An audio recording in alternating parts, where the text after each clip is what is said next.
Today, I'm going to share something with you about our beloved Messenger, sallallahu alaihi wasallam, and our relationship with him. But when I start discussing this with you, it will feel like that is not my topic at all.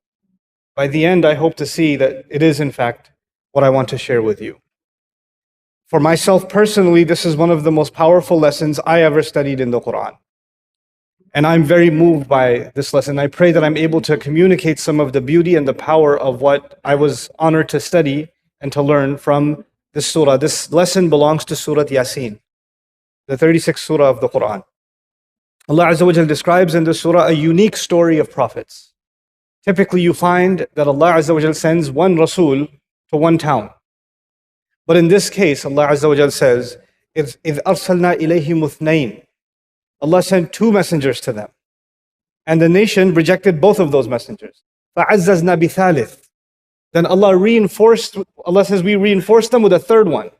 So now this nation is unique to any other nation because three messengers are giving them the message at the same time. And then their response to all three of those messengers is, and by the way, before I go on, you have to appreciate, Musa alayhi salam had to challenge one of the greatest villains mentioned in the Quran, Fir'aun. And he asked for the help of who? Harun. So that's two of them. That's two of them. And when you study the Quran, you find even when there were two of them, Musa alayhi salam did all of the talking. Harun alayhi salam was silent actually. It was all of the job was being done still by Musa alayhi salam. Harun alayhi salam was support. He was there, Ushdud bihi azri wa ashrikhu fi amri, reinforce my back with him, make him a partner in my mission, but his job became more support than anything else. In the case of these messengers, all three of them are giving da'wah. All of them are delivering the message. And all of them are given the same rejection. إِنَّا تَطَيَّرْنَا بِكُمْ لَإِن لَمْ تَنْتَهُوا لَنَرْجُمَنَّكُمْ If we think all of you are cursed. The people said, all of you are a curse on our nation. And if you don't stop this preaching of yours, we are going to stone you to death. لَنَرْجُمَنَّكُمْ أَوْ لَيَمَسَّنَّكُمْ مِنَّا عَذَابٌ أَلِيمٌ Or we'll find some other painful way of torturing you. You better stop. And so these three of them were rejected. And as that's happening, Allah Azza wa Jal adds a fourth person in this story. Three wasn't enough, now a fourth person. But this fourth person is not a messenger. Is not a messenger. وَجَاءَ رَجُلٌ مِّنْ أَقْصَى الْمَدِينَةِ جَاءَ مِنْ أَقْصَى الْمَدِينَةِ رَجُلٌ يَسْعَى From the other end of the city. Meaning they're in this town, in a neighboring city, somebody heard, a believer heard that there are three messengers here delivering a message and nobody's listening to them. I should go help them. So as a believer, he comes from the other city and he comes and he starts talking to the people. What's incredible about Surah Yaseen in this story is that you have three messengers and combined they say one or two things in the Quran. But when this person comes from the other town, basically the rest of the conversation is his speech. His speech is longer, 2-3 times longer than the speech of all of the messengers combined in the Quran. It's incredible.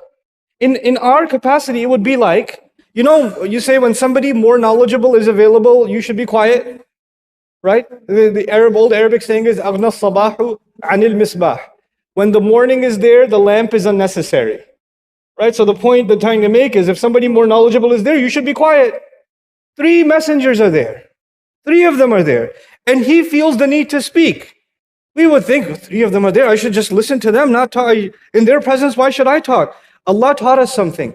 Messengers have their own responsibility. The ummah who believes in them have their own responsibility.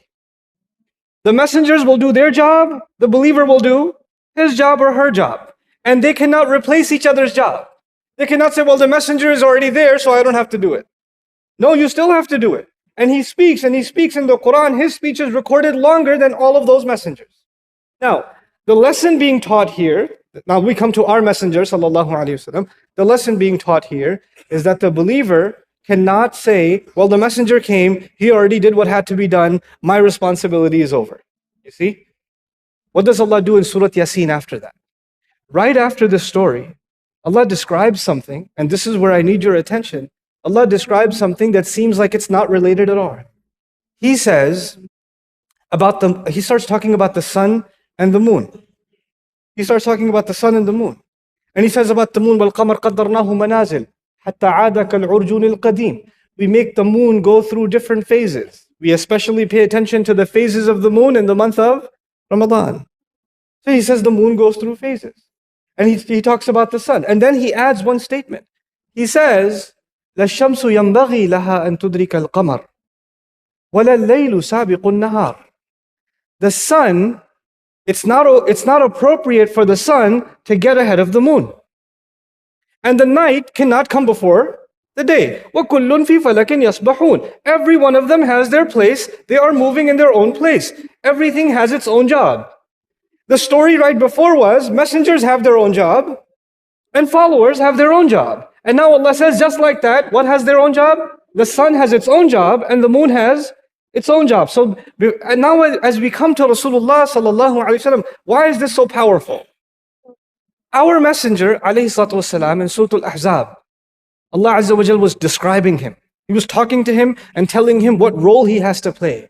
إِنَّا أَرْسَلْنَاكَ شَاهِدًا وَمُبَشِّرًا وَنَذِيرًا وَدَاعِيًا إِلَى اللَّهِ بِإِذْنِهِ وَسِرَاجًا مُنِيرًا. Allah says about the Messenger ﷺ that he plays multiple roles, but at the end of those roles, Allah describes our Messenger with a unique word. He calls him Sirajan Munira, a lamp that gives light and illuminates other things. A lamp that shines light on other things and illuminates them. Now here's the thing about that. The word Siraj in the Quran is used for the sun. It's used for the sun. وَجَعَلْنَا سِرَاجًا وَهَّاجًا. Our messenger, alayhi salatu wasalam, is being compared to what? The sun. Surah Yaseen says the sun has its own job and the moon has its own job. Now, when our messenger is being compared to the sun, what does that mean? When the messenger came, sallallahu alayhi wasallam, and you were in his presence, there is no possibility that you will not be exposed to light. There is no possibility. There is no possibility that darkness will not go away because the sun has arrived. But Allah Azza wa Jall's decree is that the sun will not stay in the sky forever. The sun goes away. And when the sun goes away, whose turn is it? It's the moon's turn. Our messenger, sallallahu alayhi wasallam, is no longer with us. Well, who's still here? We're still here. And by the way, the sun is in the commanding position and the moon is a follower. Now we even know that scientifically. The moon is simply a follower. Pulled all of these planets and their moons are forced into the gravitational field of the sun. And the only reason the moon has any light is because it reflects the light of the sun. So we are living in dark times. We are like the believers who are living in dark times. And we are being compared to the moon. And the only light we have is the light shining on us through the darkness that actually originates from where? From the sun, from Rasulullah sallallahu alayhi wasallam. The iman of every believer is actually a reflection of the original teachings of Rasulullah sallallahu alayhi wasallam, like the sun shines on the moon. And now think about this. Allah Azza wa Jal gave us the sun, and the sun does not go through phases. The sun is perfect every time.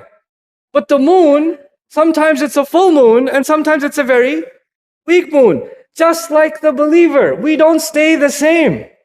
Allah Azza wa Jal described the heart of our Messenger sallallahu alayhi wasallam, لِنُثَبِّتَ بِهِ فُؤَادَكَ, so we can make your heart firm and permanent, meaning the light of Iman, the light of the faith of Allah in the Messenger's heart sallallahu alayhi wasallam is permanent. It's like the sun constantly burning light. When you see the sun, it's still there. When you don't see it, it's still there. It's still shining its light on the moon. But the moon goes through phases like a believer goes through phases. And sometimes the believer's iman is so weak, you can barely find it in the sky. حَتَّى عَادَ كَالْعُرْجُونِ الْقَدِيمِ. But even when your faith is so weak, know one thing, you are still representing the light of Rasulullah sallallahu alayhi wasallam. That is the when you look at the sky the next time, when you look at the sky, when you look at the moon, you're actually looking at yourself. You're looking at yourself. You're reminding yourself that Allah Azza wa Jal chose this ummah to be around in the darkest of times so they can reflect the light of Rasulullah sallallahu alayhi wasallam. وَدَاعِيًا إِلَى اللَّهِ بِإِذْنِهِ وَسِرَاجًا مُنِيرًا. What kind of responsibility does that put on you and me? You know what that does? It helps you understand what Umar bin al-Khattab radiyallahu ta'ala anhu said. He said, Famously, he said, "Ana Rasulu Rasulillahi sallallahu alayhi wasallam." I am the messenger of Allah sallallahu alayhi wasallam. And he taught us something about being a member of this ummah. Every one of us is a representative of our messenger alayhi salatu wasalam. Every one of us. When we are obeying him and when we are disobeying him. When we are acting the way we should and when we are acting not the way we should. When we speak ill of others and when we speak kindly of others. When we control our eyes and when we don't control our eyes. That whether we like it or not, we are supposed to be reflecting the light of Rasulullah sallallahu alaihi wasallam. We carry that responsibility. And sometimes we don't do such a good job. It's not like the full moon. Sometimes it's very weak. But you know what? Just because it's weak, never does it mean it disappeared. Because the way Allah decreed the moon to be, when it's at its weakest, then it's time for it to what? Rise again. Rise again. Our messenger would say about the believer that their iman will go sa'atan fa sa'a. It will go up and down, time and time. You won't feel the same reverence and strength of faith all the time. But your connection to your messenger alayhi salatu wasalam will strengthen your faith over and over and over again. Ya Rab, that's our relationship with our messenger sallallahu alayhi wasallam. That's what he represents to us. You know, the last thing I share with you here is why did Allah Azza wa Jal, this wisdom, what else does it mean for you and me? It actually means that Allah Azza wa Jal chose us to carry on the mission of Rasulullah sallallahu alaihi wasallam. And Allah knew that when Rasulullah sallallahu alaihi wasallam is no longer in this world with us, the way he was with the Sahaba, when he's no longer there, it's going to be like the sun disappeared and night came. Like night came.